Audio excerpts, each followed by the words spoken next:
ওই যে দেখো সাজল ভাই। কি গো সাজল ভাই, মাছ পাইছো? মাছ আইসা হয়ে গেছে রে। কপি গেলে না মাছ ধুমু কেমনে? মাছ আইসা হয় নাই, মানুষ চিনা ফেলাইছে।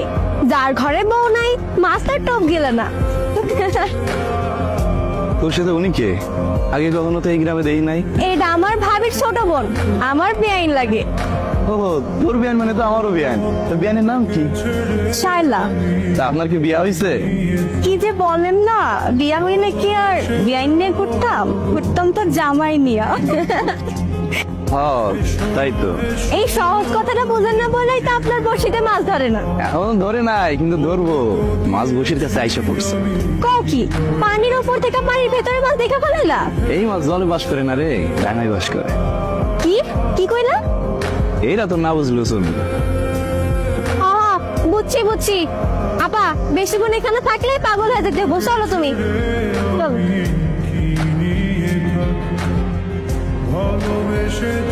কি গো সাজল ভাই, মাছ পাইছেন নাকি?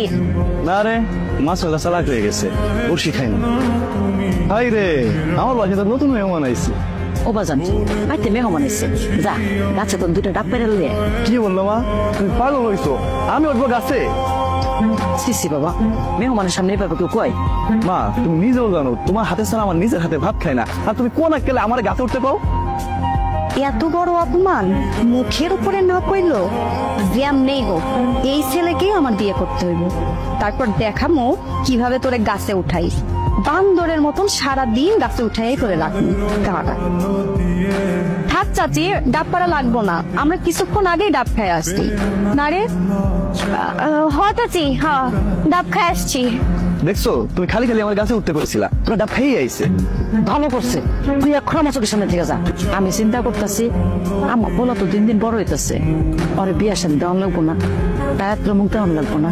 আচ্ছা তাহলে কালকে গল্প লাগাই, সকলের বিয়ের জন্য একটা সুন্দরী মেয়ে দেখতে বলি। শোনেন, আপনারা কষ্ট করে মায়া দেওয়ান লাগবো না, আমি মায়া দেখছি। তাই নাকি? কবে দেখলা?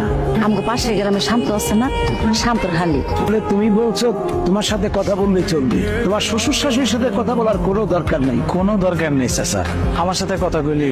শ্বশুর শাশুড়ির কোনো দরকার নেই। শালীর বিয়ের দায়িত্ব শ্বশুর শাশুড়ি আমারই দিছে।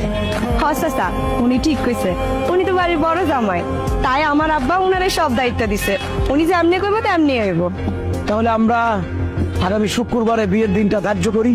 তাছাড়া আমার ছেলেটা হচ্ছে আলসে, যত তাড়াতাড়ি কাজটা করা যায় ততই ভালো। তঙ্গু যেহেতু সম্মতি আছে, তাইলে আর আমার কিছু বলার নাই।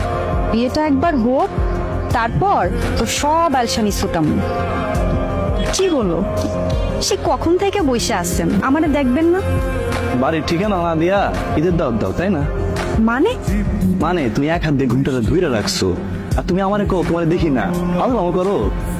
তো আমি তো ঘুমটা দিয়েই বসে থাকবো, আপনি আয়সা সেই ঘুমটা তুইলা আমারে দেখবেন, এটাই তো নিয়ম। শখ কত, মানে আমি এখন হাত বাড়াই তোমার ঘুমটা খুলবো, তারপর তোমার দেখবো, এত কষ্ট না আমার করার কোনো ইচ্ছা নেই। এইটুকু যদি করতে না পারো, এই জন্মে আর বাপ ডাক শোনা লাগবো না। তাই তো, আমি তো ঠিকই ভাবছিলাম। এই কারণে আমি শান্ত ভাইরা কইছিলাম আমার জন্য একটা গর্ভবতী মহিলা দেখতে। কি বললে তুমি? না না কিছু না, তুমি না দেখতে অনেক সুন্দর। খবরদার কথা ঘুরাইবা না, কথা ঘুরাই কোনো লাভ হইব না। বলো কি বলছো? কি সাংঘাতিক মেয়ে আপনি, দেখে একেবারে তুমি তো চলে আসছো। তুই সাংঘাতিকে দেখছিস কি? হ্যাঁ, তোদের বাড়িতে যেদিন বেড়াতে গেলাম, তোরা দুইটা ডাব পেরে দিতে বললো আমার শাশুড়ি, তুই আলসামের জন্য মুখের উপরে না করে দিলি। আর তোর আব্বা যেদিন আমাদের দেখতে গেল, আলসামের জন্য তুই আংটি পরাতে গেলি না। আজকে আবার বলতেছিস বিয়ের জন্য তুই গর্ভবতী মহিলা বুঝতেছিস? তোরে আজকে আমি উচিত শিক্ষা দেবো। ও আল্লাহ, কি বিয়ে করলাম? বন্ধুরা কইছিল বাসর রাতে বিড়াল মারতে, আরে তুই আমার কুত্তার মতো অপমান করতেছে। তুই অপমানের দেখছিস কি? হ্যাঁ, তোরে আজকে কুত্তার মতো পিটামো। আমা ও মা গো,